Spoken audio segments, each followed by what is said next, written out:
Hey, it's Diane Gibbs back with you again this week. Excited to share some more Photoshop how-tos. So I've made this pattern. It is for the Spoonflower challenge this week, and it's farmer's market. I do cut paper illustrations, so these are all made.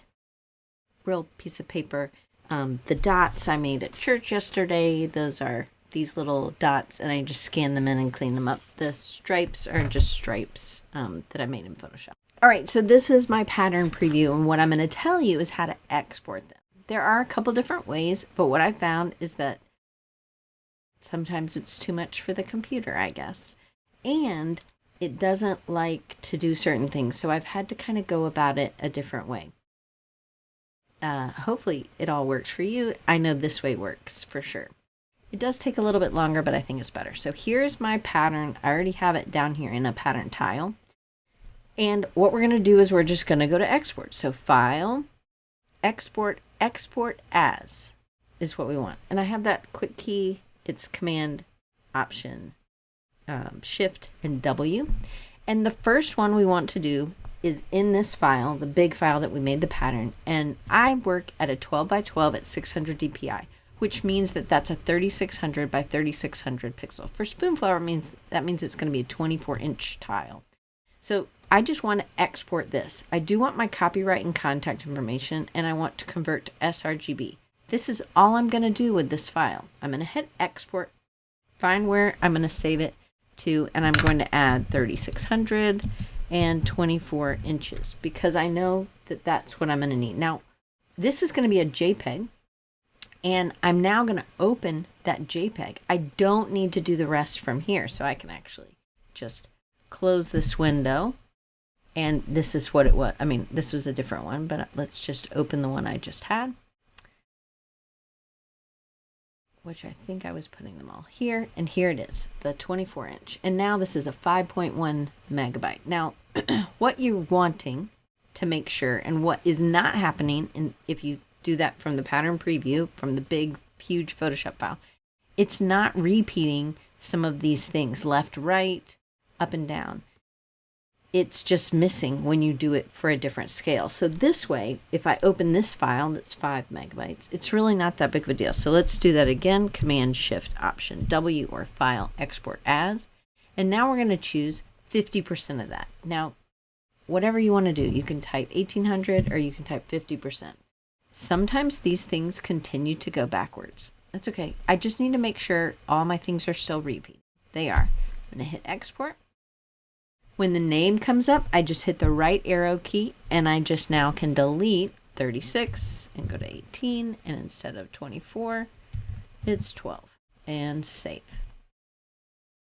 And then I do this for all the sizes that I'm going to do. I'm actually going to do it all for you right now so you get an idea. Now, what this means is that the repeat, if you were buying a yard of fabric, the repeat is there are going to be more of those tomatoes on that yard of fabric.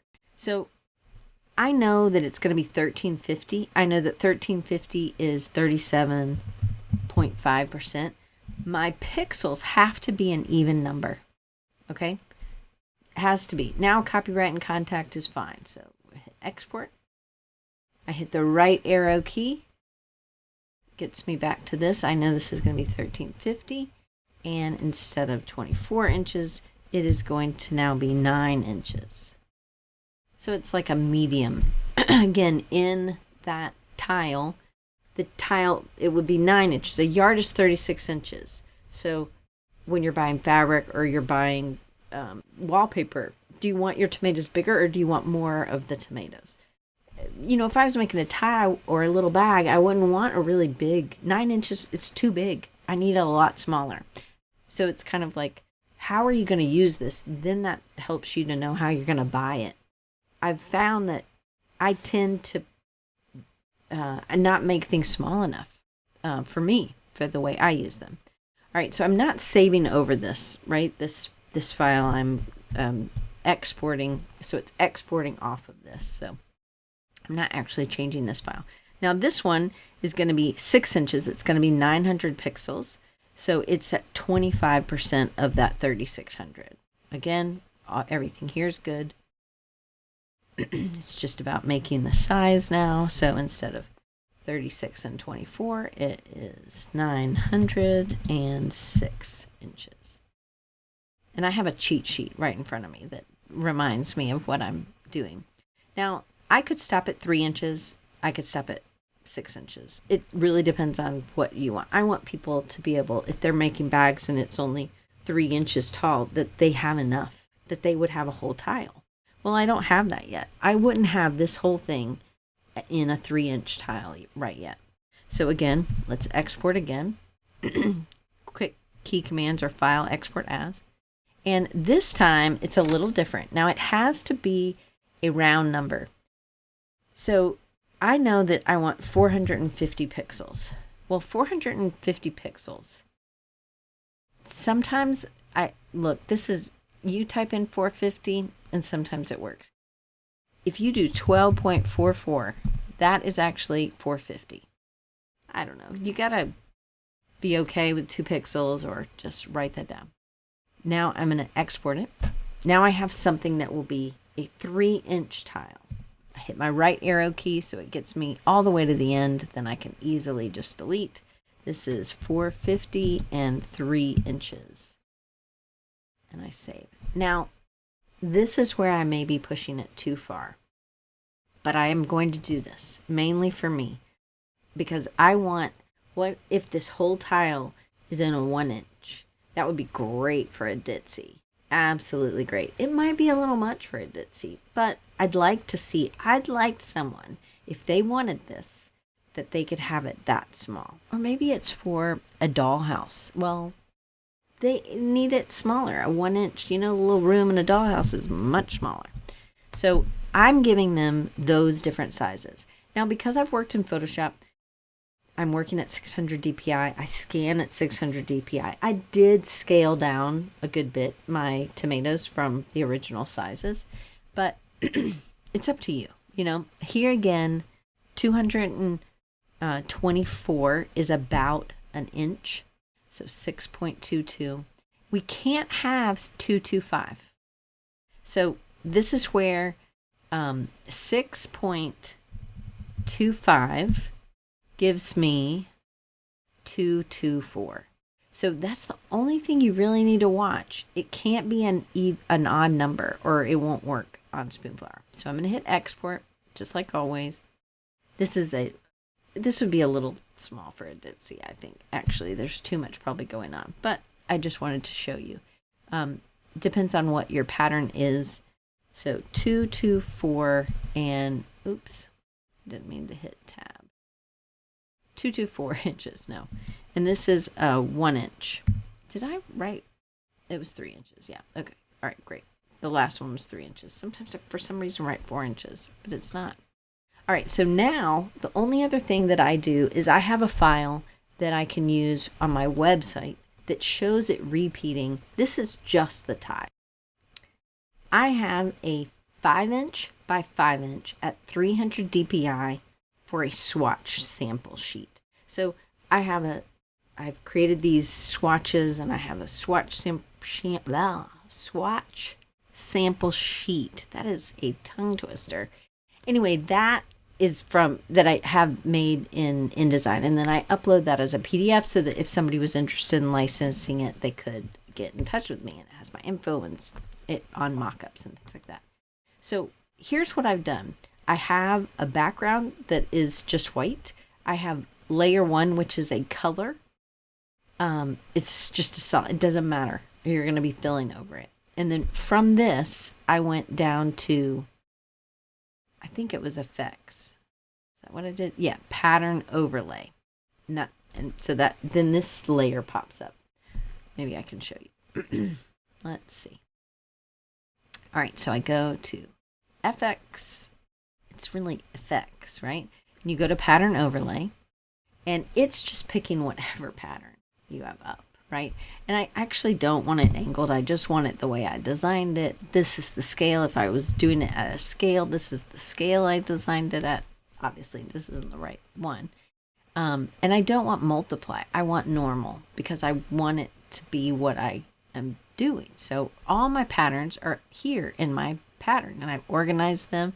Since this is a fruit and veggie, this is the one it is. Obviously, this is 5 inches at the 3600. Well, that's too big. No problem. We just hit here, not in opacity. You could angle it. I don't recommend that because then it's not as, but I go down a lot. Now, maybe this is too far, right? Let's scoot this thing up. I want the repeat to happen, and I can move it, around, but I can't really see the repeat yet, even at 37. So let's go to 30, and I'm seeing the repeat happen. So vertically and horizontally, you can see. So I'm good with this. Now, I don't like that this stripe is kind of weirdly, so I'm going to just move it so that the edges are a little bit, and I can make it a little smaller, a little bigger, or whatever. But I'm good. I like this. This gives me, and you may just want to tweak some things so that it's utilizing your space better. I don't know, whatever you want, right? You may want it a little bigger, but I like my pattern for people to be able to see it, but also I kind of want it to be a little bigger, but I do want to see the repeat, and I'm seeing it here, but I'm not seeing it multiple ways. So, all right, so then I'm going to hit OK, and now I have this 5x5 saved thing. So I'm going to go, I don't want to save, I'm going to save over this template thing, but I have this kind of in my main thing. But what I would want to do is Command-Shift-S, which is save as. Now, I would want to put this in my patterns, my pattern collections. I'm organizing things. And this is the, blue on, like, say I'd already done this one, but this is going to be the light blue. And I know I've already done this one, but I'm going to just do this one 30. I don't know if I can do percent, so I'm just going to say percent per 30. Well, I won't know what that means. 30%. Now I have this, and I want to save this as a JPEG. Again, I can always come back to it, but now I have a 5x5 that's showing that. So it flattens it, but then this file is still here. I can save this file now. But it's really important to have this kind of 5x5 thing so that I can put these on other things. Now, you noticed before, maybe I had masked it. That must have been what I had done before. It doesn't matter. This works. Now, when I come back into this file, I just have to double click on the pattern overlay and then pick another pattern. That's it. That's all I have to do. Now I can change the sizes and the angles and all that stuff, but it does keep what I had done before. So that's how you make the little thing that you have the other things in. All right, I hope that was helpful, and it's good to see you 2 weeks in a row. I hope you have a great day, and let me know what you think, and if you have any questions about anything, that would be awesome. Hope you have a great day.